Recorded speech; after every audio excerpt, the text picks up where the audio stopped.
हे पाहायचंय. Diatomic molecule साठी quadratic terms किती आहेत उगा काहीतरी आहे. ते जरा जास्तच फॅन्सी शब्दांमध्ये लिहिलेलं असते म्हणून वाटतंय, पण मुळात असं काही फार अवघड नाहीये ते. मुळात काहीच नाही. आपण ऑलरेडी बघितलं डिग्रीज ऑफ फ्रीडम. जसं की डायटॉमिक साठी आपण बघायला होता. ट्रान्सलेशनल एनर्जी ही XY Z ऍक्सिस मध्ये असते म्हणून 3 क्वाड्रॅटिक टर्म. रोटेशनल एनर्जी, आता डायटॉमिक मॉलिक्यूलचं आपण काय बघितलं, 2 डिग्रीज ऑफ रोटेशन असतात. हे त्यांचा बॉन्ड आहे. तो बॉन्ड ऍक्सिस जो आहे त्याच्या भोवतीचं रोटेशन हे पकडलं जातंय का निग्लेक्ट केलं जातंय?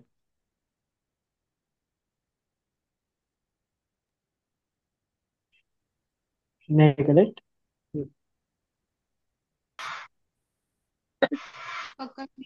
पकडलं जाते. अरे बाळांनो, कालच प्रश्न झालाय.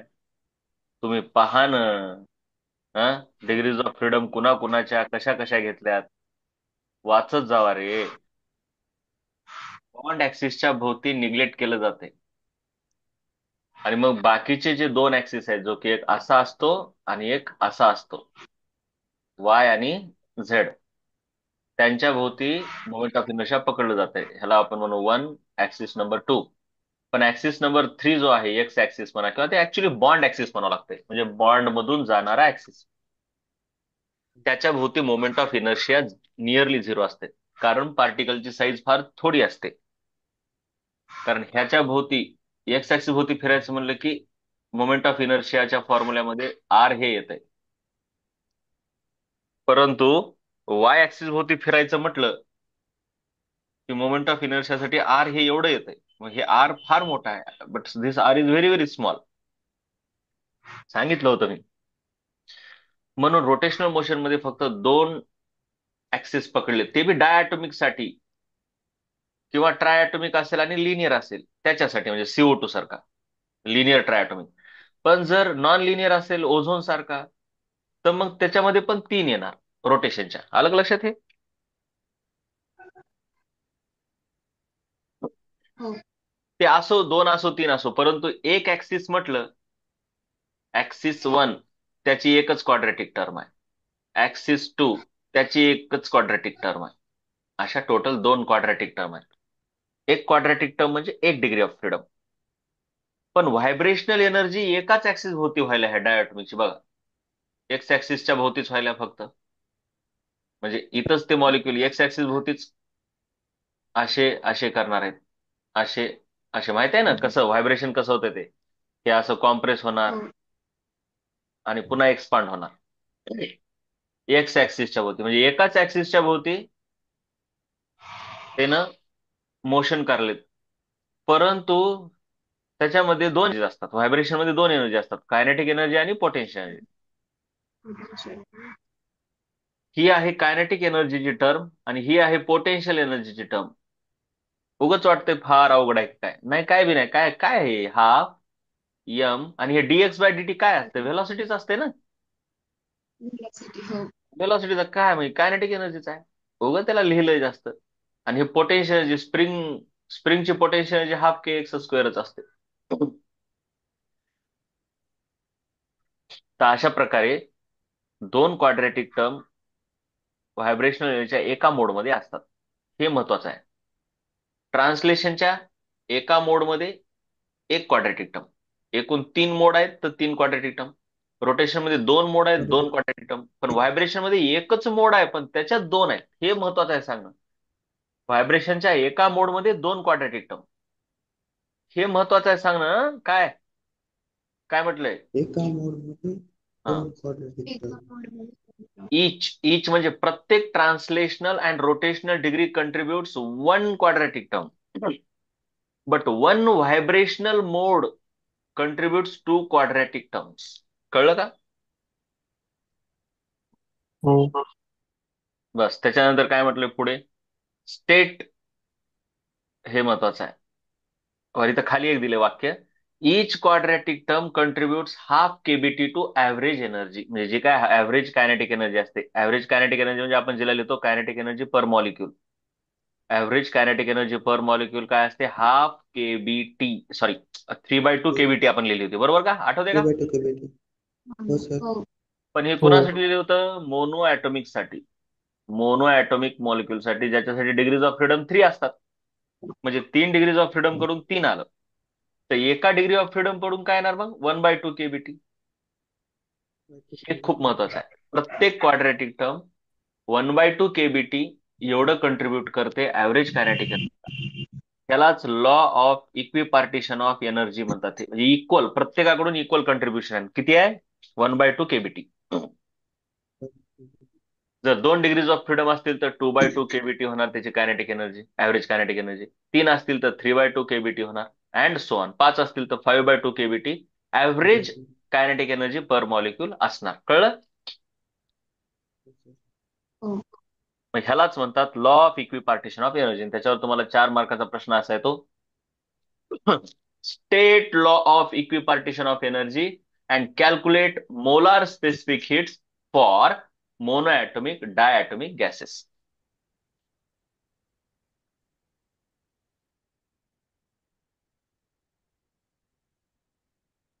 ह्याला अगोदर मी समजून सांगतो, नंतर लिहायचं कसं दाखवतो. सर्वात पहिले तर आन्सर मध्ये law of equipartition of energy तुम्हाला लिहायचा आहे. काहीच नाही, सोपा आहे. For a gas in thermal equilibrium, म्हणजे आता टेक्निकल लिहायचं म्हणलं की थोडंसं व्यवस्थित, म्हणजे एखादा गॅस आहे, ते थांबलाय, थर्मल इक्विलिब्रियमला आहे, म्हणजे त्याचं टेम्परेचर आता बदलत नाहीये. म्हणजे आहे ना, एखादी आपण लॉ सांगतो म्हणजे थोडं शांत बसल्यावर, नाही तर त्याला हिट करायला लावून त्यावेळेस काही गोष्टी कसं असते, त्यावेळेस लागू होत नाहीत. शांत थांबल्याच्या नंतर, थर्मल इक्विलिब्रियमला नंतर त्याचं टेम्परेचर समजा टी असेल, तर ऍव्हरेज एनर्जी पर मॉलिक्यूल पर क्वाड्रॅटिक टर्म, म्हणजे प्रत्येक क्वाड्रॅटिक टर्म कडून प्रत्येक मॉलिक्यूलला ऍव्हरेज कायनेटिक एनर्जी किती भेटते? हाफ केबीटी भेटते. किती भेटते? हाफ के बेटी 1/2 के हाफ बेटी केबीटी. एक क्वाड्रॅटिक टर्म म्हणजे 1 डिग्री ऑफ फ्रीडम, कंसात लिहिले, बरोबर का? हो. आता तुम्ही जर बघितलं, आता ऑर मध्ये एक देतात कधी कधी डेफिनेशन, इक्विपार्टिशन का म्हटलं तर प्रत्येकाकडून एनर्जीचं इक्वल कंट्रीब्युशन असते, किंवा टोटल एनर्जी जी गॅसची आहे ती प्रत्येक डिग्री ऑफ फ्रीडम मध्ये इक्वल पार्टिशन केलेली असते, बरोबर का? हो हो. तो हो युजल नोटेशनचा विचार केला असता, जर तुम्ही यू ला टोटल कायनेटिक एनर्जी किंवा इंटरनल एनर्जी म्हणलं आणि गॅमाला ऍडियाबॅटिक कोएफिशियंट म्हटलं, तर तुम्ही लक्षात ठेवायचं, प्रत्येक डिग्री ऑफ फ्रीडम कडून हाफ केबीटी येते एका मॉलिक्यूलसाठी. तर एन मॉलिक्यूल साठी काय ना, टोटल म्हटल्यावर N molecule, capital N molecule, तर हाफ एन केबीटी. के बेटी आता हे एन केबी ला आपल्याला काय लिहिता येतं? एन आर लिहिता येतं, माहिती आहे का? येणार हा. म्हणजे हो माहिती आहे. हो हे half N R T N R total मध्ये. आणि जर एफ डिग्रीज ऑफ फ्रीडम असतील तर F/2 एन आर टी येईल का? हम्म, हो. तो total energy F/2 N R T कोणत्याही आयडियल गॅसची ज्याच्या की डिग्रीज ऑफ फ्रीडम एफ आहेत. त्याच्यानंतर मग पुढे आपण काढतो सीव्ही. सीव्ही काय असते बाबा? डीक्यूव्ही पण एन डी टी. पण आपण ह्या डीक्यूव्ही ला काय म्हटलंय? डीई म्हटलंय, आठवतंय का रे? हो सर आठवतंय हो. का? मागच्या रिलेशन मध्येच आपण म्हटलं, हा कॉन्स्टंट सर जेवढी हीट देतो आपण, ती सर्वच्या सर्व हीट इंटरनल एनर्जी वाढवण्यामध्ये जाते. आपण ह्याला यू म्हणा किंवा ह्याला ई पण म्हणतो आपण, विसरू नका. आणि डीक्यूव्ही ला आपण डीयू म्हणतो, हे विसरू नका. हे बघा, ह्याला इथं डीयू लिहिलंय, तर त्याला डीक्यूव्ही पण लिहिता येतंय. आणि हे डीयू म्हणजेच डीई आहे, हे पण कळाले का? कुणाला काय म्हणते जरा कन्फ्युज होते बरं का? हे बघा, हे बघा, कळलं का रे? हो सर तरी एकदा लिहितो मी तुमच्यासाठी इथं व्यवस्थित.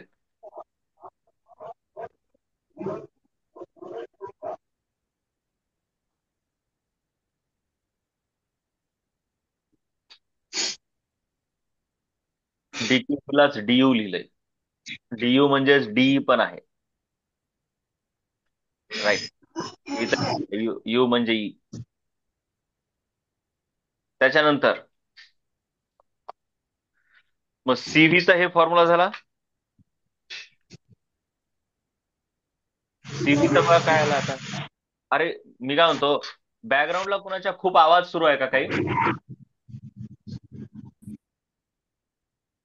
सारखा आवाज सुरू असेल तर त्याने म्यूट करत जावा,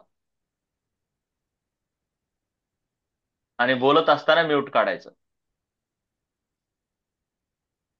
आता आपल्याला सीव्ही काढायचंय, म्हणजेच डीयू बाय डीटी काढून त्याला एन न डिवाइड करायचंय. हे बघा, ह्याचा डेरिव्हेटिव्ह एकदम सिंपल आहे. पहिल्यांदा डीयू बाय डीटी काढू आपण. डीयू बाय डीटी, तर हे एवढं तर कॉन्स्टंट आहे ह्याचा डेरिव्हेटिव्ह काढताना. तुम्ही बघा, हे डी बाय डीटी म्हणजे टेम्परेचर बरं का. F/2 यू काय रे सांगा, यू काय? Internal energy. हा पण काय त्याचा फॉर्म्युला काय?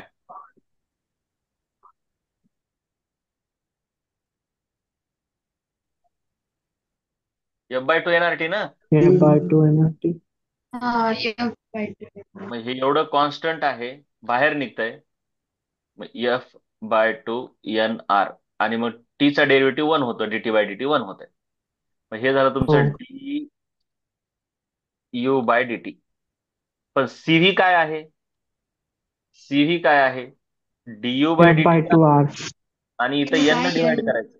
एन न डिवाइड करायचं आहे. हा मग इथं जर एन न डिवाइड केलं तर इकडे पण एन न डिवाइड करू, आणि हे कॅन्सल होतंय. So F/2 R. सो सीव्हीचा फॉर्म्युला काय आला तुमचा? तर यांना कसं काय करायचे डिवाइड? फॉर्म्युला आहे ना, काल बघितला नाही का? Specific heat capacity, molar specific heat कॅपॅसिटीचा डेफिनेशन काय? Total heat required for unit change in temperature per mole, असं आहे ना. डेफिनेशनच आहे की सीव्हीची. हा सी ची डेफिनेशन अशी आहे. बाकी डिफरन्शिएशन पण एनच करायला. डिफरन्शिएशन नाही करायचं, एन डिवाइड करायचं. डिफरन्शिएशन टी सोबत केलंय. चं डिफरन्शिएशन नाहीये, जरा समजून घ्या ना. डीएन थोडंच आहे तिथं. डीएन नाहीये ना, डीटी आहे. जरा नीट बघ की काय आहे ते. नीट बघ जरा काय आहे ते. मी जर थोडं बघितलं, CV is equal to DU by N DT. हे पहिल्यांदा कळलं. ही तर डेफिनेशन आहे त्याची, सीव्हीची.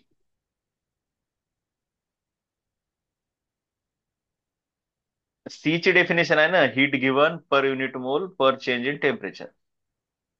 सीव्ही म्हणलं की इथं व्ही लावतो, डीक्यूव्ही. आणि हे डीक्यूव्ही म्हणजेच डीयू असतंय. म्हणजे डी, चेंज इन एनर्जी. आपण काल आता वरच्याच मेयर्स रिलेशन मध्ये बघायला नाही का, ते यू लिहिते, ते ई लिहिते. तर आपण तेवढं तर समजून घ्यावं लागते, नाहीतर लय प्रॉब्लेम होतात मग. मग डी, हे डेरिव्हेटिव्ह नाहीये. डेरिव्हेटिव्ह ह्याच्यासोबत काढायला, हे तर जस्ट 1/n आहे. असं, हे असं. आणि यू काय? F/2 NRT, NRT. हे डीटी. मग 1 बाय, आता ह्याचा डेरिव्हेटिव्ह काय येतंय? हे कॉन्स्टंट. Constant into T. केटीचा डेरिव्हेटिव्ह काय येतो? फक्त के. के. के. मग काय येतो? F/2 NR. एन एन कटलं. एनआर. F/2 R. बरोबर का? हा. CV is equal to F/2 R. ठीक आहे. CP is equal to CV plus 1.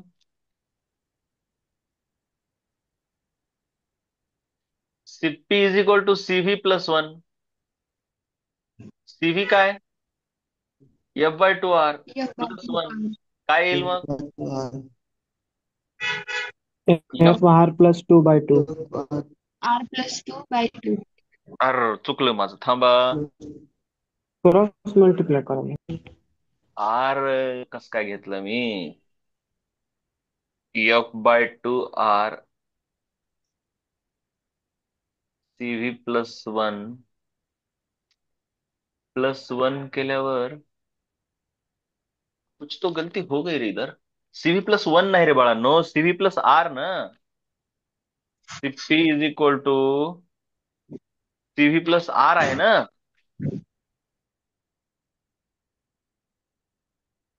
बरोबर का? CP - CV = R. हाँ हाँ बरोबर म्हणजे आहे. हाँ R. बरोबर. मग आर याच्या इक्वल खाली टू 1. मग याच्या खाली काय नाही म्हणजे 1. मग आता हे क्रॉस मल्टिप्लाय केलं की काय होतंय मग?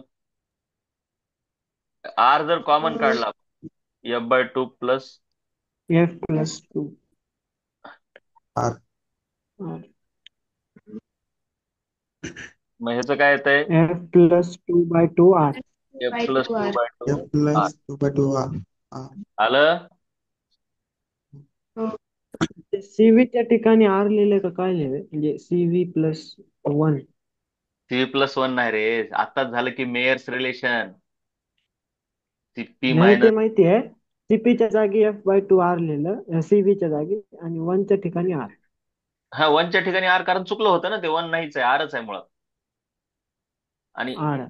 बर. CV च्या ठिकाणी F/2 R लिहिलं. बघ ना, हो की इथं CV प्लस, हे इथं चुकलं होतं. हा, तर CV+R काय? CV हे आहे R.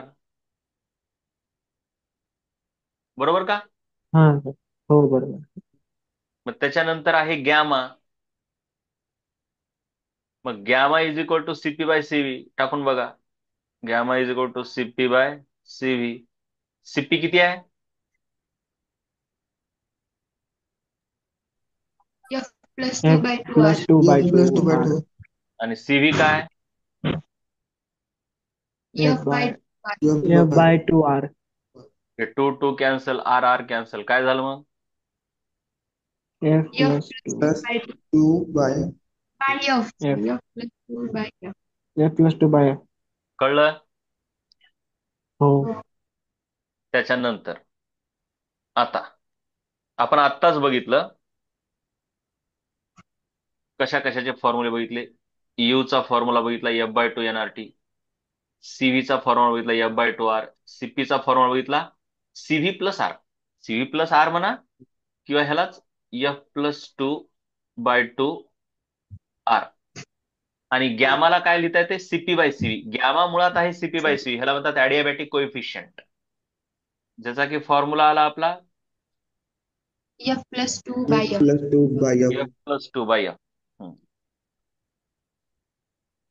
तुम्ही कोणतं लिहा. आता आपल्याला सर्वात महत्वाचा हे टेबल, डिग्रीज ऑफ फ्रीडम आणि law of equipartition of energy मध्ये, हेच, त्याच्या पलीकडे काही बी नाही. हा टेबल भरायचा. मेन आहे मोनो ॲटॉमिक गॅस. त्यासाठी ट्रान्सलेटरी डिग्रीज ऑफ फ्रीडम किती आहेत? तर काहीच नाही. एक तर मी 3. लिहिलंय mono atomic gas, diatomic gas. Diatomic मध्ये दोन प्रकार लिहित मी, जो की लो टेम्परेचरला रिजिड असतो आणि हाय टेम्परेचरला नॉन रिजिड, म्हणजे व्हायब्रेशन सुरू करतो. काही कळलं का रे? हाय टेम्परेचरला व्हायब्रेशन हो. असतात. हो. आता प्रत्येक गॅसचं हाय टेम्परेचर हे वेगळं असतं. आता कुठून कोणता गॅस कुठल्या टेम्परेचरनं व्हायब्रेशन सुरू करेल ते सांगता येत नाही. मग प्रश्नात त्यांनी देणार, हाय टेम्परेचर म्हणलं की व्हायब्रेशन, किंवा नॉन रिजिड म्हटलं की व्हायब्रेशन. रिजिड म्हणजे पक्का, फिक्स, हलत नाही, डुलत नाही. Not vibration.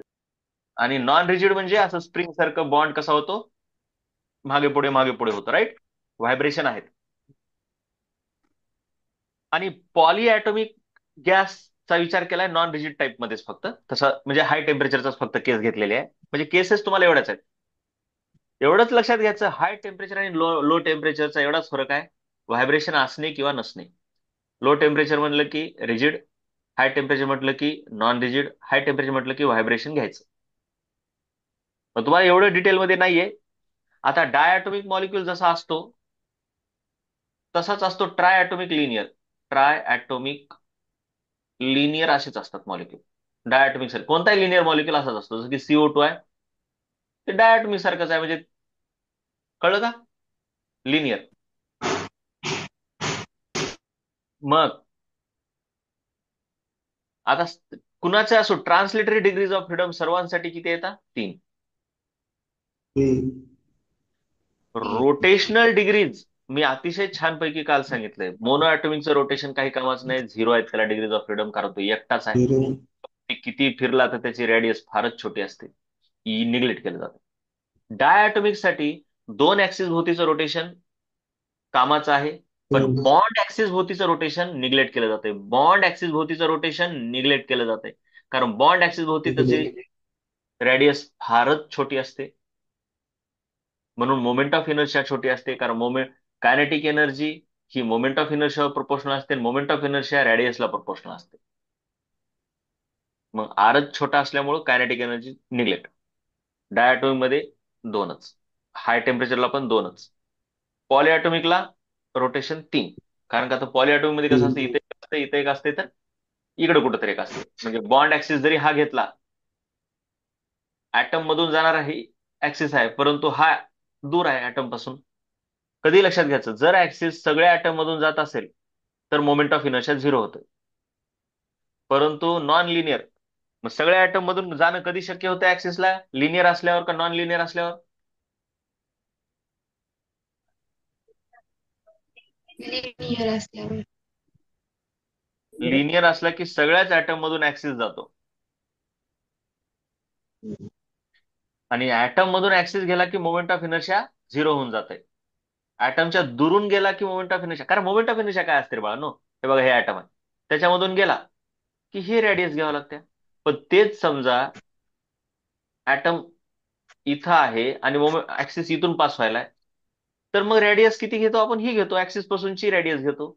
मग ही रेडियस खूप मोठी होते ना, निग्लिजिबल होत नाही.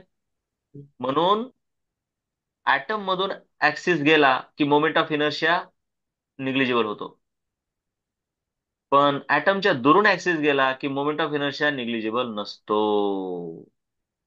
मग मला सांगा बरं, लिनियर म्हटलं की एक ऍक्सिस ऍटम मधून जातोच, पण नॉन लिनियर असल्यावर असा कोणता तरी ऍक्सिस आहे का की जो ह्या तिन्ही मधून ऍट अ टाइम जाऊ शकतो? असं होऊच शकत नाही. जरी हे ऍक्सिस घेतला तर ह्या दोघांचा मोमेंट ऑफ इनर्शिया झिरो झाला, पण ह्याचा मोमेंट ऑफ इनर्शिया झिरो होत नाही. कळलं का रे बाळांनो हे? हो सर. म्हणून हो. नॉन लिनियर म्हणजे पॉलिॲटॉमिक, जे की नॉन लिनियर असतात. पॉलिॲटॉमिक म्हणजे मुळात नॉन लिनियर, त्यांच्यासाठी रोटेशनच्या 3 डिग्रीज ऑफ फ्रीडम घ्याव्या लागतात. म्हणजे म्हणजे तिन्ही ऍक्सिस कामाचे आहेत, x axis, Y axis, Z axis. कोणत्याही ऍक्सिसच्या भोवतीचं रोटेशन निग्लिजिबल होत नाही.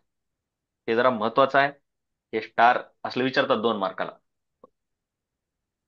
आता व्हायब्रेशन, एक तर मोनो ऍटॉमिक हाय टेम्परेचर असो, लो टेम्परेचर असो, त्यानं व्हायब्रेशन करून फायदाच नाही. ते म्हणजे व्हायब्रेशन करूच शकत नाही. व्हायब्रेशन करायला स्प्रिंग लागते, स्प्रिंग म्हणजे बॉन्ड. मोनो ऍटॉमिक मध्ये बॉन्डच नाही. डाय ऍटॉमिक मध्ये व्हायब्रेशन लो टेम्परेचरला होत नाहीत म्हणून झिरो, पण हाय टेम्परेचरला होतात. एकाच ऍक्सिस भोवती होतात, पण एका ऍक्सिस ची कॅपॅसिटी 2च्या बरोबरची असते, म्हणून 2 लिहिलो. हे 2 किती जणांना कळलं? येस ऑर नो सांगा. कळलं. हा हो सर. आणि पॉलीॲटॉमिक मध्ये व्हायब्रेशनच्या डिग्रीज ऑफ फ्रीडम कितीही असू शकतात, त्याला गॅरंटीच नाही. कारण कोणी कोणत्या बॉन्ड भोवती, कारण कसं आहे, असं आहेत ना, पॉलीॲटॉमिक मध्ये काय असं आहे, हे एवढे स्प्रिंग आहेत हा. मग हे दोघं एकमेकाभोवती व्हायब्रेट करतील, हे दोघं एकमेकाभोवती व्हायब्रेट, कसं पण व्हायब्रेशन होईल. मग लेटेस्ट से व्हायब्रेशनच्या एफ डिग्रीज ऑफ फ्रीडम आहेत. सॉरी, एफ डिग्रीज ऑफ म्हणजे एफ मोड आहेत. तर total degrees of freedom 2F होणार, बरोबर का? हो. हे पॉलीॲटॉमिक जरी म्हटलं तर तो नॉन लिनियर पकडलाय, हे विसरू नका.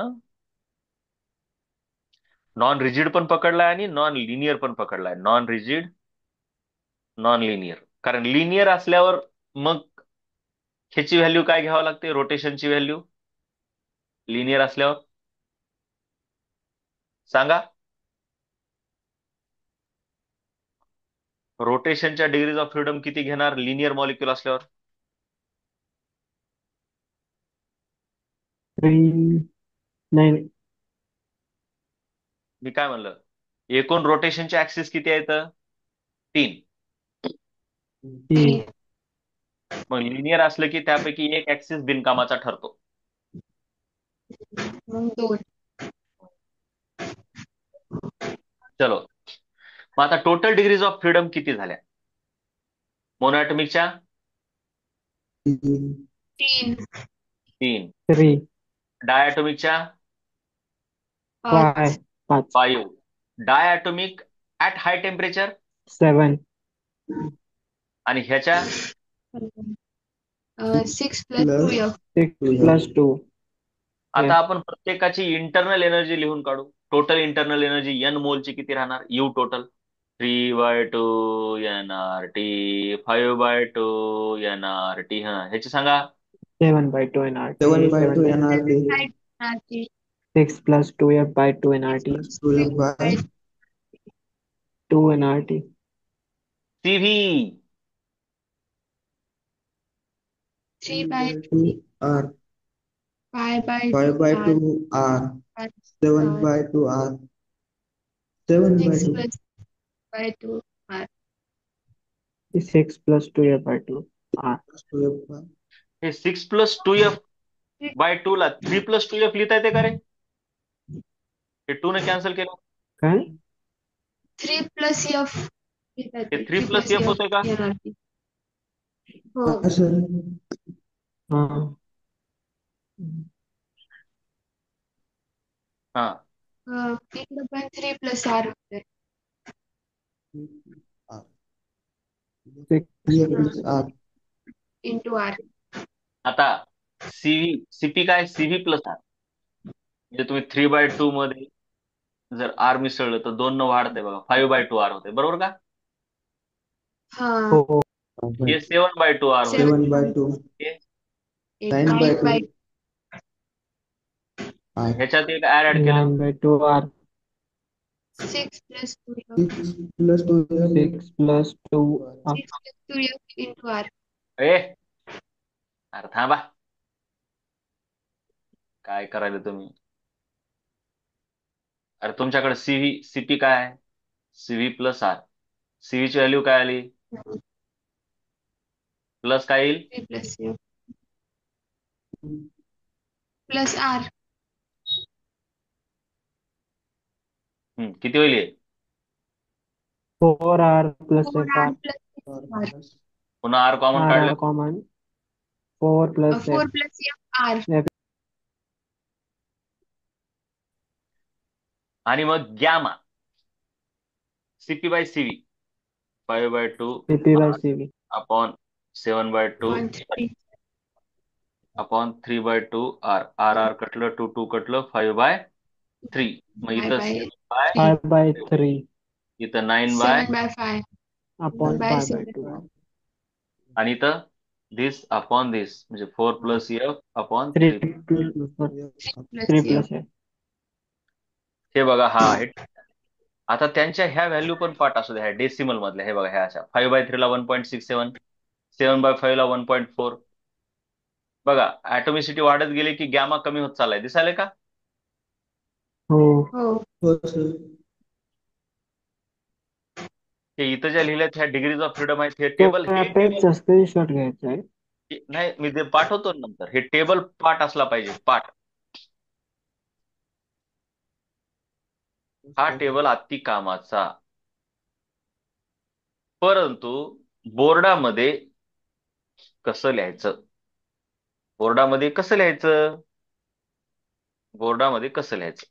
ह्याच प्रश्नाला बोर्डात कसं लिहितो आपण? बघा आता हा प्रश्न आहे, इथून सुरू झालाय बघा. हे स्टेट द लॉ ऑफ इक्विपार्टिशन 4 मार्काला आहे. तर हे टेबल लिहित बसायचा नसतो बोर्डात, त्यांना लिहून दाखवावं लागते. तर काय लिहून दाखवायचं बाळांनो?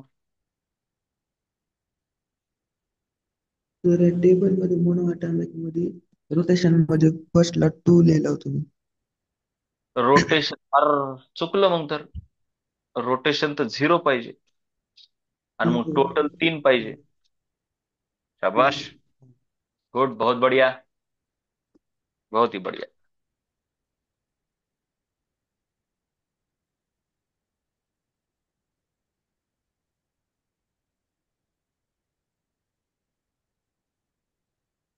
हम्म.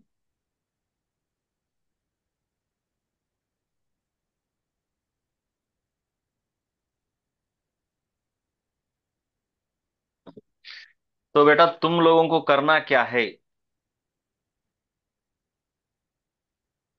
इस क्वेश्चन को.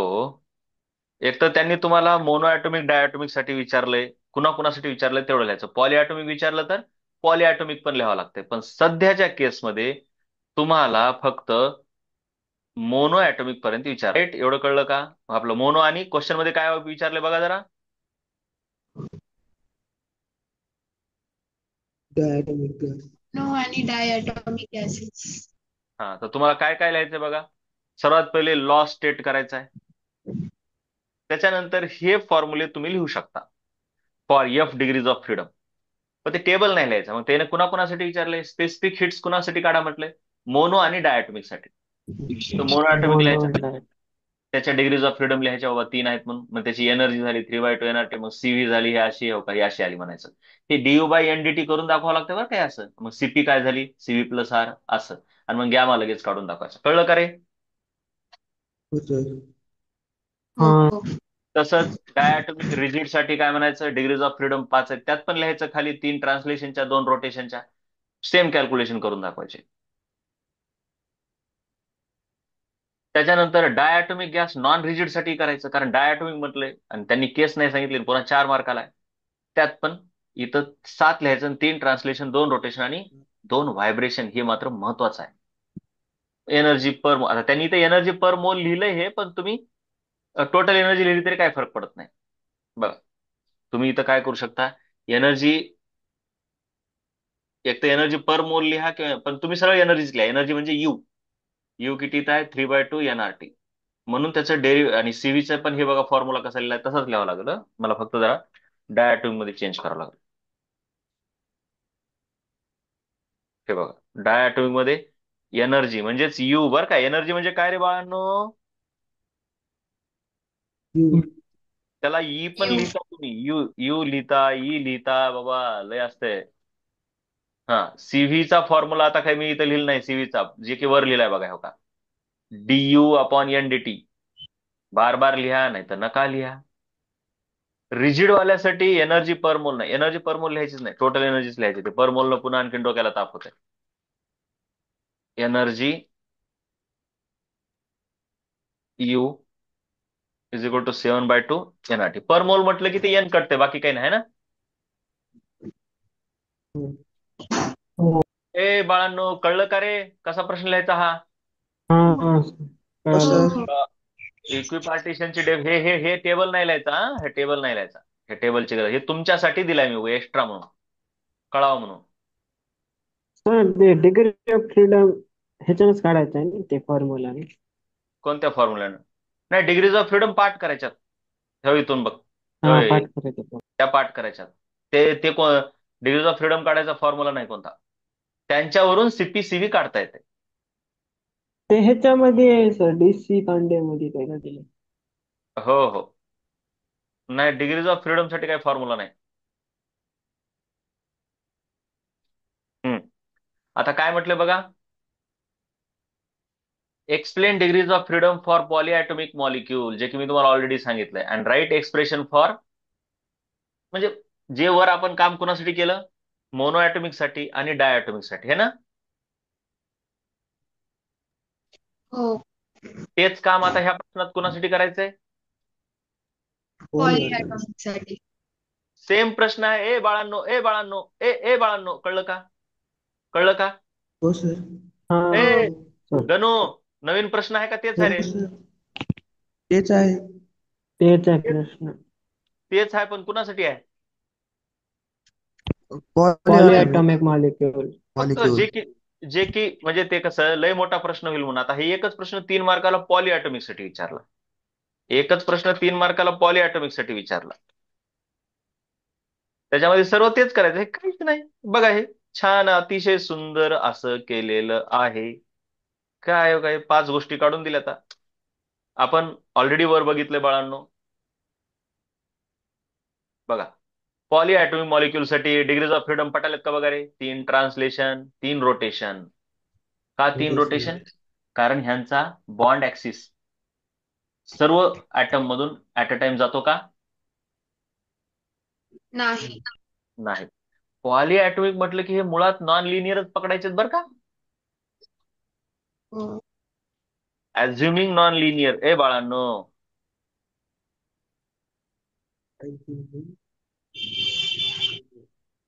हे कळलं का? नाहीतर जर लिनियर हो का असेल तर रोटेशनच्या डिग्री किती असतात? 2. लिनियर असल्यावरती 2. कळलं का? 2च. हो. हा, ठीक आहे. आणि एफ व्हायब्रेशनल मोड असतील तर व्हायब्रेशनच्या डिग्रीज ऑफ फ्रीडम किती होतात? 2F. 2F. हा, झालं मग energy per molecule is equal to हे पर मॉलिक्यूल त्याने काय काय काढायला सांगितले, जे काढायला सांगितले ते काढायचं. त्याचा main for energy per molecule काय असतो? F/2 nRT. F/2 nRT. आता इथं कसं आहे, एफ म्हणजे टोटल डिग्रीज ऑफ हो. फ्रीडम असते बरं का, विसरू नका. एफ टोटल, हो. एनआरटी नाही. पर मॉलिक्यूल म्हटल्यावर 1/2, सॉरी, F/2 kBT, बरोबर का रे? हो. हा. थांबा मी सांगतो, काय घाई करू नका. पर मॉलिक्यूल साठी हा फॉर्म्युला येणार, पण हे एफ म्हणजे एफ टोटल असतंय, हे विसरू नका. हे एफ म्हणजे काय असतंय? F total. F total. हे झेपलं का बघा आधी? हा. एक मिनिट. हे झेपलं का बघा आधी? हो. एफ टोटल किती आहे पॉलीएटॉमिकचं, सांगा बरं. एफ टोटल किती आहे? 6+2F. हा, शाबाश. 6+2F. 6 + 2, 6+2. 6 + 2F/2 kBT.